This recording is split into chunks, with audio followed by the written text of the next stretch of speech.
The Mind of Donald Trump, Inside the Presidency of Power, Chaos, and Conviction, Part 1, Origins of a Mind.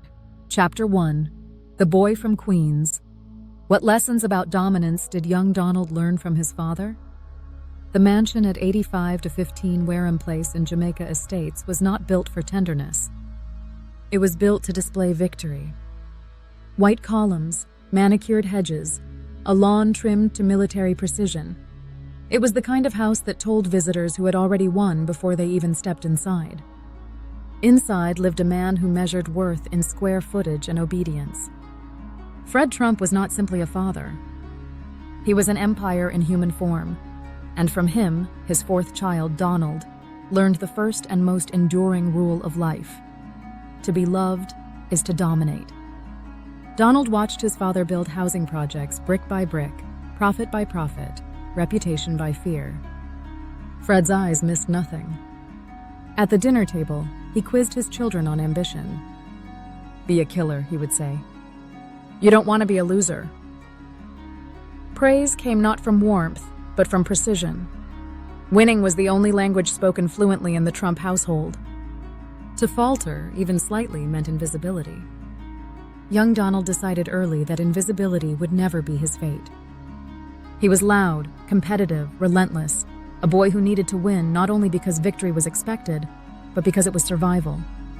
When teachers called him energetic, they meant disruptive. When classmates said confident, they meant merciless. But inside the brashness was calculation. Even at 8 years old, Donald had learned that attention was a form of currency. In a family where approval was scarce, he bought his share with noise, daring, and audacity. The Trump family dinner table could have doubled as a boardroom. Fred spoke in numbers and threats, profit margins, cost overruns, fines, rivals. His sons absorbed it like scripture. Fred valued dominance over connection. His world was built on deal-making and deterrence, and his morality could be summarized in one rule: there are predators and there are prey. He intended his children to never be the latter. Donald's mother, Mary, represented the softer counterpoint, religious, disciplined, Scottish in her restraint. Yet even her gentleness carried an edge of moral competition. She admired winners. Her faith taught her that God rewarded the strong. For Donald, this mix of economic Darwinism and moral superiority became the blueprint of his identity. Winning wasn't just survival, it was divine confirmation. At 13, Donald was sent to the New York Military Academy after frequent outbursts in school. Officially, he was being disciplined. In truth, Fred wanted the world to shape his son into something harder. The academy taught young Trump about rank, hierarchy, and the art of defiance. He was not the most disciplined cadet. He mocked authority even while wearing its uniform, but he learned to perform power. Marching orders and medals gave him a script he would one day rewrite on the world stage. In the military schoolyard, Donald learned his second rule: perception equals truth. The best cadets didn't necessarily follow the rules. They looked like they did. He excelled at that. He stood taller, shouted louder, and made every victory seem inevitable. By the time he graduated, he had mastered an enduring illusion, the appearance of control. He watched his father's empire expand and decided to go bigger, bolder, and louder. Manhattan was calling. To Fred, Manhattan was a reckless dream. To Donald, it was the only stage worthy of him. The outer boroughs had taught him toughness, but Manhattan promised immortality. Their visibility meant existence. He would never again risk being the boy overshadowed by Fred's authority. Trump Tower became his cathedral. Gold, mirrors, marble, the materials of dominance. Every surface reflected the man who demanded to be seen. He wasn't selling property. He was selling himself. The boy who once fought for his father's attention had discovered how to turn that hunger into spectacle. In the process, he turned ambition into identity. What fascinated psychologists later was not Trump's love of wealth, but his relationship to winning. Winning wasn't a goal, it was a moral category. To lose wasn't merely a setback, it was a collapse of self. This binary, winner or loser, strong or weak, would define every instinct of his later presidency. When reporters accused him of lying, he saw competition. When courts ruled against him, he saw betrayal. When allies questioned him, he saw disloyalty. His mind, trained in his father's shadow, was incapable of accepting neutrality. From the outside, this seemed arrogance. From the inside, it was necessity. Trump's psychology was not built for reflection. It was built for assertion. His inner voice did not whisper, it broadcast. The lessons of Queens, once small and domestic, became the architecture of his worldview. The world, like Fred's construction sites, was full of deals to win, rivals to crush, and mirrors to polish. Psychologists might call this narcissism. But in truth, it was something older and more primal. It was the survival strategy of a child who learned that affection was conditional on dominance. The louder he was, the safer he felt. Every insult became an opportunity to prove worth. Every attack, a chance to replay the childhood game of winning his father's attention. This framework, competition as love, domination as validation, follows him even into the Oval Office. Every briefing, every negotiation, every press conference was an echo of that Queen's dining room table. Fred demanding control, Donald fighting to prove he had inherited the throne. There is a reason Trump's critics underestimate him and his supporters worship him. Both camps misunderstand the same thing. They think Trump reacts to the world. In reality, he creates the world he reacts to. The same psychological loop that once protected him from his father's indifference now shields him from doubt, failure, or moral conflict. He is both architect and actor, builder and brand. His mind is not random chaos, it is engineered chaos. It moves with instinctive calculation, bait, provoke, dominate, repeat. Every confrontation reaffirms his internal truth, that attention equals existence, and existence equals victory. Even decades later, as president, when he stands at rallies and basks in the roaring devotion of crowds, the pattern is clear. The applause is a replacement for the approval he once fought for at home. He doesn't just need admiration, he needs to win it publicly. That craving, born in the echo of his father's command, would grow to define an entire presidency. The boy from Queens never left. He only built higher towers for him to climb. The child who feared invisibility became a man who made the world his mirror. And that mirror, once polished by a father's expectations, would one day reflect an entire nation caught between fascination and fury. In Donald Trump's mind, dominance isn't cruelty, it's order. Conflict isn't chaos, it's life. To exist is to win, and to win is to prove worth. The lesson learned in that bright Queen's mansion would follow him into every deal, every campaign, every room of power. And long after the applause fades, the echo of Fred Trump's voice, "Be a killer," still hums beneath every word, every tweet, every victory. The boy from Queens grew up believing that love was a contest. America, for a time, became the scoreboard. Chapter 2. Fred's Blueprint. How did a real estate patriarch teach his son to view life as a competition?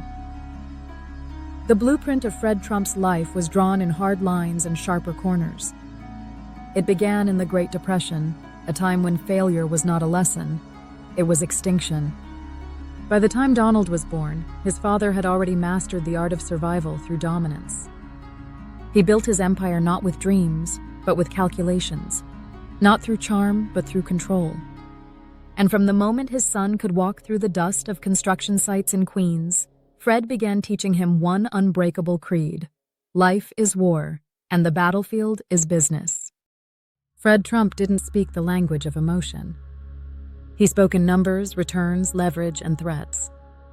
His tone was clipped, his gestures precise. To him, people were either assets or liabilities, and he treated his children accordingly. Donald was quick to notice that the most valuable asset in his father's eyes was success that could be seen. Quiet achievements didn't count, visible triumphs did. Fred's world was a hierarchy. At its top sat the man who controlled the contracts, the politicians, the tenants, and the headlines. Everything below existed to serve that position. Donald grew up in that vertical order, learning that winning wasn't about being right. It was about being recognized. At the construction sites, young Donald watched workers sweat under Fred's direction. The elder Trump rarely smiled, but his authority filled the air. When a bricklayer hesitated, Fred barked. When an inspector arrived, he charmed. He could shift from intimidation to persuasion with the speed of a hammer swing. This, too, was a lesson. Control the tone, and you control the room. Donald absorbed it all. He noticed that his father didn't just build homes, he built systems of dependency. Tenants needed him. Contractors feared him. Politicians courted him. He wasn't loved, he was necessary. That distinction would become central to Donald's own philosophy. Better to be needed than liked, because need creates leverage. At home, Fred's approval was rationed like gold. He praised his son's energy but punished softness. "Don't be a sucker," he'd say. "The world will take advantage of you." These weren't warnings, they were commandments. Compassion was a weakness, empathy a trap. Donald began to internalize a worldview in which every interaction was transactional, every relationship a potential deal, every loss a humiliation. Psychologists later called this the competitive schema, a lens through which life is seen as a series of zero-sum contests. For Fred Trump, that schema was survival. For Donald, it became identity. Every dinner table debate, every schoolyard confrontation, every business meeting would replay the same pattern: dominate or disappear. When Donald entered the family business after college, Fred didn't treat him as an heir. He treated him as an apprentice in combat. He taught him to underbid, overbuild, and always litigate before surrendering. "Fight the city, not the market," Fred often said. The lesson was simple. Rules exist to be negotiated, not obeyed. Donald learned that bureaucracy was just another opponent to outmaneuver. Fred's empire thrived on manipulation of perception. He understood optics before the word was fashionable. His projects for middle-income housing were marketed as patriotic endeavors, homes for heroes. But behind the slogans lay careful racial and financial segregation, designed to maximize profit and minimize risk. Fred turned policy into camouflage. His son would later refine that camouflage into theater. Donald admired his father's cunning but resented his smallness. Queens and Brooklyn were solid, profitable, but to Donald they felt provincial. He wanted Manhattan, the skyline, the cameras, the mythology. Yet even in defiance, he was following the blueprint. Fred's lessons were embedded too deeply to escape. Donald would take his father's ruthless pragmatism and wrap it in spectacle. He would transform real estate into stagecraft. Fred had another lesson, one he never said aloud but lived by every day. People remember power, not kindness. He donated to politicians to keep inspectors quiet. He courted bankers but never trusted them. He fought competitors until they became partners or casualties. Donald watched him weaponize relationships, then took that instinct further than his father ever imagined possible. In the Trump family, emotions were currencies with fixed exchange rates. Respect could be earned through performance. Affection could be simulated through victory. Humility had no value. As one relative later observed, there were no hugs, only headlines. The result was a father-son dynamic built on admiration and fear. Donald wanted to impress Fred, but he also wanted to surpass him.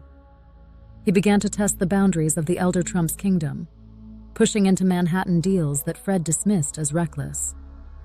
But even in rebellion, Donald was still inside the pattern, still playing his father's game of measuring dominance through risk.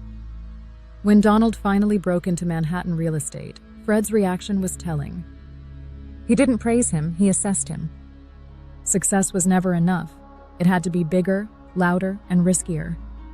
Donald learned that validation was temporary, fleeting, and conditional on victory. That perpetual hunger for approval became the emotional engine of his ambition. Years later, inside the Oval Office, this same emotional architecture would reappear. His cabinet meetings resembled those childhood dinners, each participant performing for a patriarch's approval.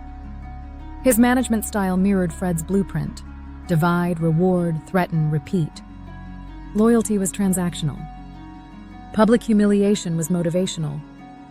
Every conflict was a test of dominance, every alliance a lease with an expiration date. Fred's blueprint also shaped Donald's relationship with truth. In the Trump family, facts were malleable instruments used to achieve results. If a property wasn't profitable, rebrand it as visionary. If the press attacked, counterattack louder. Fred's favorite saying, "Tell them it's the biggest, even if it's not," would become Donald's lifelong marketing law. To outsiders, this seemed dishonest. To Donald, it was strategy. He had learned from his father that belief is the foundation of value. If people believe you're winning, you are. The market rewards confidence, not accuracy. This psychological inheritance, faith in the persuasive power of exaggeration, would become the cornerstone of Trump's political rise. Fred's blueprint was more than financial, it was philosophical. It built a worldview where competition replaces cooperation, where emotion is weakness, and where perception is power. It taught Donald that moral boundaries are flexible as long as you win. That philosophy, once confined to the real estate offices of Brooklyn, would one day occupy the White House. The difference between father and son was scale. Fred built buildings. Donald built myths. But both were architects of control. Fred's world was measured in square feet. Donald's would be measured in followers, headlines, and votes. The structure was the same. Only the skyline had changed. Looking back, it is tempting to imagine that Fred wanted his son to escape the hardness of his own making. But the truth is simpler and colder. Fred didn't raise a successor, he forged a weapon. In his eyes, the world had no room for softness, only for those strong enough to seize it. And Donald, the loudest of his brood, learned to equate noise with power, defiance with destiny. The father's blueprint became the son's map of the world. Every negotiation, every boast, every rally was traced along those old lines drawn in Queens. Compete, dominate, win. If you can't win, redefine winning. And if you lose, deny it loudly enough that the world forgets. Fred built homes. Donald built legend. Both understood the same rule. In the architecture of power, truth is only a material. Strength is the foundation. Chapter 3. The Military School Mirror. What did Trump learn about discipline, authority, and rebellion? The gates of the New York Military Academy clanged shut behind 13-year-old Donald Trump with the finality of a verdict. His parents had delivered him there after too many classroom disruptions, too many fights, too many teachers exasperated by the boy's defiance. Queens had run out of room for his energy. Fred Trump believed that a dose of military discipline would make a man out of him. What neither father nor son realized was that the academy would not tame Donald. It would refine his defiance, sharpen his instincts for performance, and teach him to wear authority like armor. The New York Military Academy sat in Cornwall-on-Hudson, a sprawling institution of white brick, green lawns, and rigid schedules. It was a place designed to break arrogance through routine. Days began with bugle calls before dawn, beds folded to knife-edge precision, uniforms inspected down to the last button. In theory, everyone was equal, rank had to be earned. In practice, the hierarchy suited Trump perfectly. It gave him a visible ladder to climb and an audience to watch him do it. From the moment he arrived, Trump treated the academy not as a punishment, but as a stage. Where others saw confinement, he saw competition. The regimentation fascinated him, the rituals, the drills, the marching lines of boys whose authority depended on posture and confidence. He noticed that the cadets who shouted loudest, who moved with absolute certainty, commanded respect even if their performance hid insecurity. Trump understood that authority was not given, it was projected. The louder, the surer, the better. He didn't become the model soldier. He became the model of controlled chaos. He pushed boundaries, tested instructors, and learned precisely how far he could go without crossing the line into expulsion. Every reprimand became data, every punishment a study in limits. If authority wanted obedience, he offered charm. If charm failed, he countered with audacity. The academy meant to mold him. Instead, it taught him how to bend rules without breaking them. By his senior year, Trump had become a leader in the Corps of Cadets, commanding younger boys in drills and parades. He liked the spectacle of it, the rows of uniforms, the brass gleam, the echo of his voice across the grounds. It was power stripped of politics, pure and theatrical. Standing on the parade ground, giving orders, he felt something close to destiny. The discipline of the academy wasn't submission, it was choreography. And he had learned how to direct it. Still, Trump never fully surrendered to military order. He saw through its hypocrisies. He noticed that the officers who enforced rules most strictly were often the ones who bent them behind closed doors. He admired that duplicity. It confirmed his father's lesson that strength wasn't about moral purity, but about control. The military code became another system to manipulate. The boy from Queens learned that if you looked the part of discipline, you could get away with almost anything. What the academy did give him was structure, a canvas for his instincts. For the first time, his aggression had form. His need to dominate had a framework. Command was measurable. Leadership could be seen. That sense of visible power thrilled him. The uniform became a costume of legitimacy, and he wore it like a crown. Discipline fascinated Trump not because he believed in its virtues, but because he recognized its utility. Discipline was a performance that produced results. It made others predictable. It allowed him to study their weaknesses, their desire to please authority. He saw how easily people followed confidence, how order could be faked through repetition.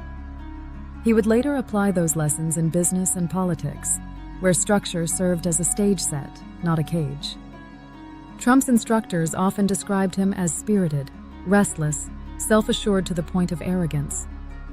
One remembered that he didn't break rules, he stretched them like elastic. He learned when to salute and when to smirk. He mastered the art of selective obedience, the ability to comply outwardly while pursuing his own agenda underneath. It was here that Trump's lifelong pattern of rebellion within institutions began. He would enter established systems, learn their language, mimic their decorum, and then use their rules as tools against them. Military school also introduced him to the theater of authority, the rituals of flags, salutes, medals, and ranks. These symbols fascinated him more than the principles behind them. They were visible proof of hierarchy, trophies of recognition. Trump saw in them a perfect language of status. He understood instinctively that power works best when it is displayed. Years later, as president, the love of parades, uniforms, and staged grandeur would trace directly back to this adolescent revelation.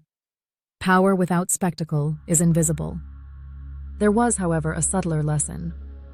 Among the endless drills and inspections, Trump observed that obedience was often a cover for fear. Cadets who followed orders too strictly were mocked. Those who defied authority but succeeded were admired. The culture of the academy rewarded winners, not rule followers.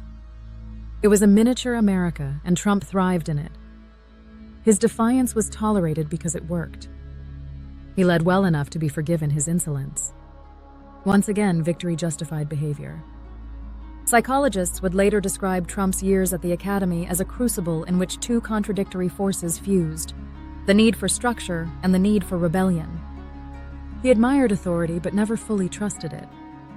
He respected command but demanded to be the commander. This tension became the permanent rhythm of his life. As an adult, he would hire experts only to overrule them, praise generals only to insult them, invoke law and order only to defy legal norms. Discipline and defiance, opposites on paper, became his dual engines of control. By graduation, the boy who arrived defiant had become something more complex, a man who understood the power of ritual, the usefulness of appearances, and the leverage of controlled insubordination. When he left the academy, he carried with him a new rule: never submit unless you can take charge. That rule would echo through the Trump Organization, the campaign trail, and the West Wing. He would surround himself with uniforms and medals, generals and titles, yet remain the only true authority in his own mind. The military had given him structure, but it had also given him the perfect mirror, an institution built on rank and discipline, into which he could project his own version of command. Years later, When he stood before military parades as commander-in-chief, the old lessons from Cornwall-on-Hudson flickered behind his eyes. He understood the psychology of uniforms, their intimidation, their spectacle, their promise of order amid chaos. He loved the salute, the ceremony, the precision, but only when he was the one being saluted. The New York Military Academy did not cure Donald Trump's defiance. It baptized it. It taught him that power thrives within systems, not outside them. That rebellion can masquerade as discipline. That a salute can be both submission and dominance, depending on who delivers it. He entered a restless boy and emerged something rarer, a man who could disguise rebellion as leadership, and leadership as spectacle. The cadet who once shouted commands across the parade ground would one day command nations from the same stance, chin lifted, voice booming, confidence absolute. The institution thought it was molding him. In truth, it had handed him the mirror he would use for life, a reflection of authority, perfectly polished, forever his to command.